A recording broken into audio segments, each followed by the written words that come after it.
Hello everybody, welcome back to my channel. Today I'm going to be talking about how I became an elementary school counselor.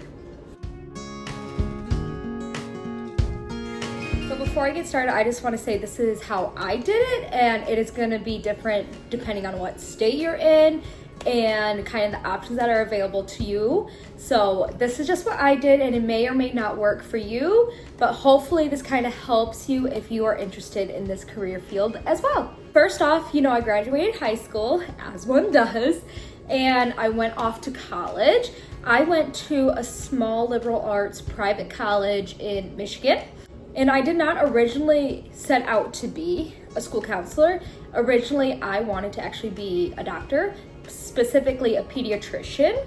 So I always knew I wanted to work with kids and in some capacity of helping kids. So I started my college journey. I started as pre-med with a chemistry major. And for being pre-med, you have to take certain classes to take what's called the MCAT, which is the big test you have to take to get into medical school. So I started off my path of taking, my chemistry classes, my science classes, all that crazy stuff. And one of the things that I had to take was sociology. So I took my intro to sociology class, and I was in love. I loved my intro to social class so much that it was just, I loved it so much. It was so eye-opening to me, learning about people and cultures and society, that halfway through that class, I went back to my dorm room and I was I need to make a switch. I love this. In that same timeline, I was also falling out of love with chemistry and the sciences. So I ended up graduating with a major in sociology with a double minor in psychology and religious studies. I feel like all of these humanity classes really led themselves well to my future career, which is now school counseling. Senior year of college is when I had to really make that decision of what am I going to do with this degree. And so I kind of went back and forth between counseling and social work. And honestly, I found out now that they're really similar. At the time, I didn't really understand so much of how similar they were. I thought they were more different, but honestly, if you're wanting to go into the school side of things, you could do counseling or social work and probably do about the same kind of things. I was kind of juggling between the two, and honestly, I kind of just flipped a coin. I was so indecisive. I did not know what I was doing, but I decided on counseling, which I am so glad I did. And so I started looking into grad schools around the state of Michigan, and I think I applied to maybe 6 to 8 different graduate programs, and I got into all of them except for one, but it doesn't really matter. Let's back up a little bit. Because I started off in the science field and I kind of fell out of love with it, my first year and a half of college, I did not have that great of a GPA because I started losing my passion for science. And because I lost that passion, I just wasn't trying, which don't do what I did, but I kind of got some bad grades, so that tanked my GPA overall. But because I switched my major and I found something that I was really passionate in, I ended my second half, 2.5 years of college with A's and B's across the board. And so when I went to apply for grad school, I knew I had a little bit of a lower GPA. So what I did in my personal statements or essays or things that you have to use when you're applying, I made sure that I talked about why my GPA was a little bit lower. And I talked about how, I thought I was going to start with this career field, and I found another passion that I fell in love with. And as you can see from my transcripts, that I did so much better once I found that passion and started taking those classes. Then you can see that this is something that I was really into and really enjoyed and did so much better in. Now fast forward, I got into all of the colleges except one, but it's fine. I went through the whole interview process with a couple different schools. And one thing that is very important is finding a school that is K-CREP accredited. So this means that it is a school that aligns with the type of classes and content that you need to be able to pass your state's testing to be able to become licensed. Now, I don't know for sure if K-CREP is the same accrediting place for every state, but in Michigan, you want your graduate school to be K-CREP accredited because it makes it so much easier to be able to apply and get your license. Now, you can go to a grad school that is not K-CREP accredited, but it is a harder process to get your license because you have to prove to the state of Michigan that you took every single class that you need to take, and those classes covered the content that you have to have in order to become a school counselor. So make sure that the school that you go to is K-CREP accredited, or if you are willing to go through that extra steps and process to be able to get your license. I started my graduate college program and I started going through all the classes, learning so much, learning how to be a counselor, learning the skills you need, how to talk to clients, all of that good stuff.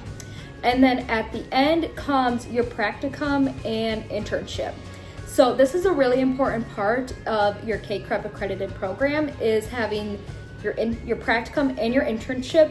They have to be a specific amount of hours with a specific amount of direct time with students and indirect time, and also supervision hours. So this is really, really important. You have to have these amount of hours to not only graduate, but to also get your license. I ended up doing my practicum during 2020 COVID times, so I did all of my practicum virtual. I saw virtual clients, and then comes internship. So lucky for me, I was able to get into a school near me who had a counselor that was at the time a K-12 counselor, so she had serviced the entire district. And what I did to find a placement was I just reached out to different schools in my area and just emailed their counselor and the principal asking just like, are you interested in having an intern? Like, this is what I'm doing. Is this something that you are interested in? And just kind of just putting out feelers. And so I ended up getting placed in this school that, like I said, had a K-12 counselor.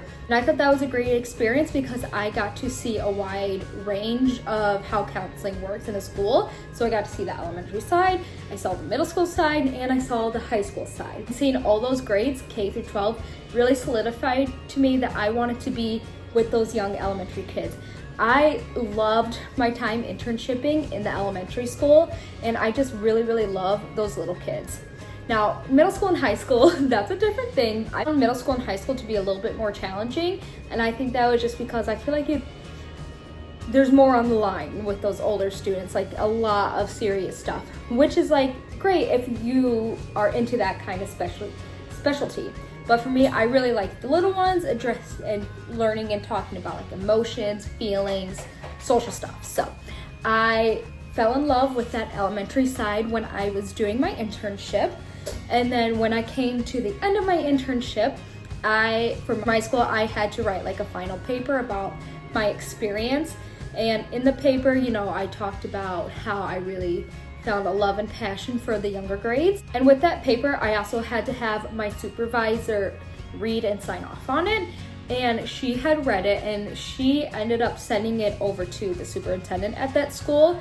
And we ended up working out a deal at that school that I was interning at to hire me on as a substitute counselor for the rest of that school year. So I finished my internship, I believe, in about March, so I had about 2 months before the school year got out. As my site supervisor were just like really impressed with me that I ended up getting hired on as a sub at that school, and she transitioned into the middle high school part, and I did counseling subbing for those last couple months of the school year. After that, they offered me a position as the full-time elementary counselor, which I gladly accepted, and I have now been at that school going on 6 years.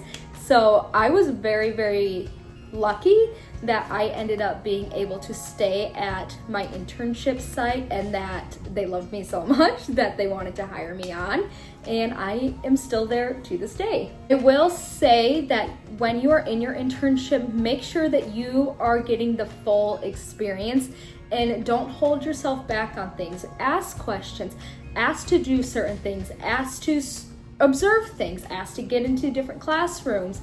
Just make yourself approachable and show that you really care about what you're doing.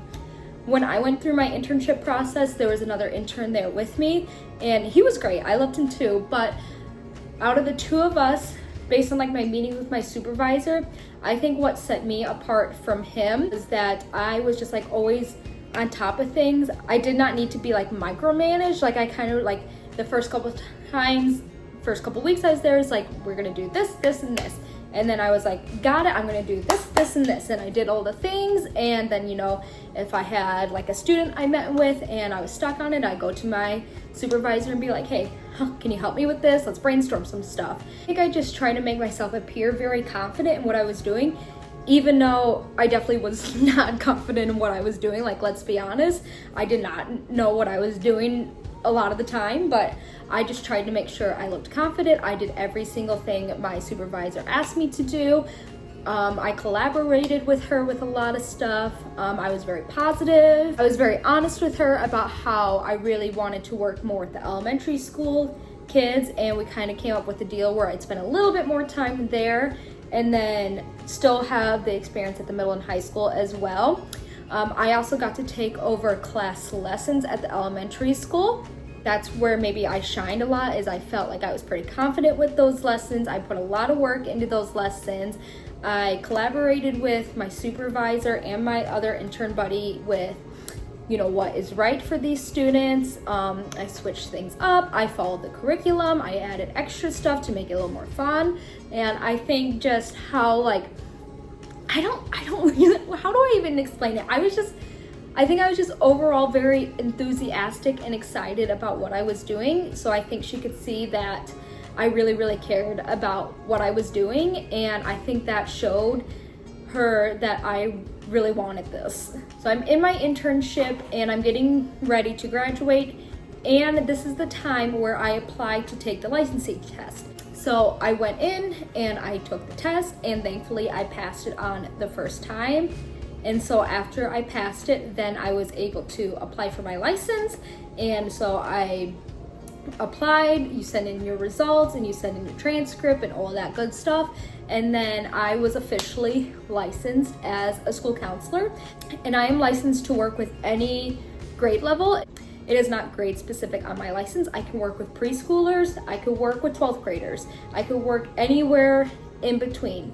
So I was licensed, and then I just jumped right into it and had my first opportunity at the school that I internshipped at and got to stay there. And so, I don't know, it just all worked out for me, which I know this does not happen for everybody, and I was extremely lucky to be in this situation. And I am so forever grateful for my old site supervisor, who is no longer there, but I was so thankful that she did that for me and spoke very highly of me to the superintendent. I would say some things to remember is it honestly really does not matter a whole lot what your undergrad degree is in, but I would highly recommend taking some humanities courses, whether that be psychology, religious studies, sociology, anthropology, any of those kind of things kind of gets you in the realm of people.